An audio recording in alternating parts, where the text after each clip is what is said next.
Et toujours en agriculture, sachez que le président de la République, Félix Tshisekedi, a remis aux agriculteurs congolais 100 mètres cubes de gazole pour faciliter la mobilité des engins et la rapidité de travail. Cette remise a été faite par l'entremise de la Fondation André Kadima, une ASBEL qui évolue pour le développement de la population congolaise rurale.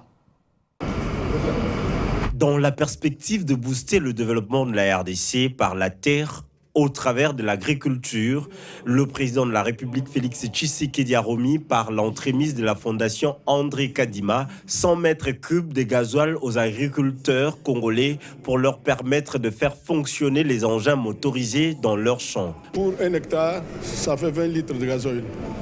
Donc si on a 2000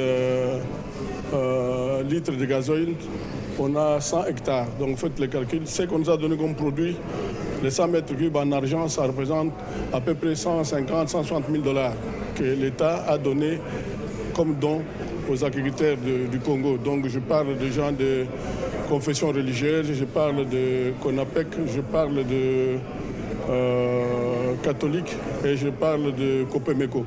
Présent à cette cérémonie, le représentant du chef de l'État et celui du ministre de l'Agriculture ont encouragé ces agriculteurs à la performance pour des résultats escomptés. L'agriculture représente un important potentiel de développement.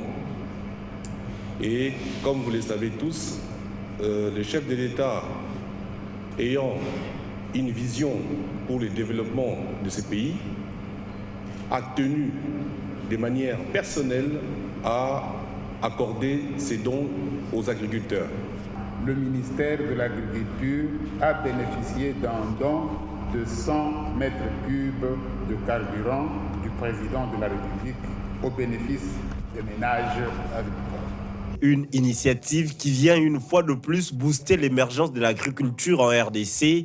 Les bénéficiaires ne peuvent que se réjouir du geste posé. Nous disons un grand merci au chef de l'État qui a pensé aux agriculteurs de notre pays et beaucoup plus des agriculteurs jeunes dans notre pays. C'est un très précieux ce don que nous recevons avec joie et en promettant que nous allons utiliser ça comme des grands responsables pour que nous puissions appuyer tous les jeunes qui œuvrent dans le secteur agricole, dans toutes les provinces qui sont ciblées dans un premier temps dans ces projets. Signalons par ailleurs que la Fondation Kadima est une association sans but lucratif qui évolue dans le pays avec comme objectif global l'amélioration des conditions de vie de la population congolaise en général et rurale en particulier.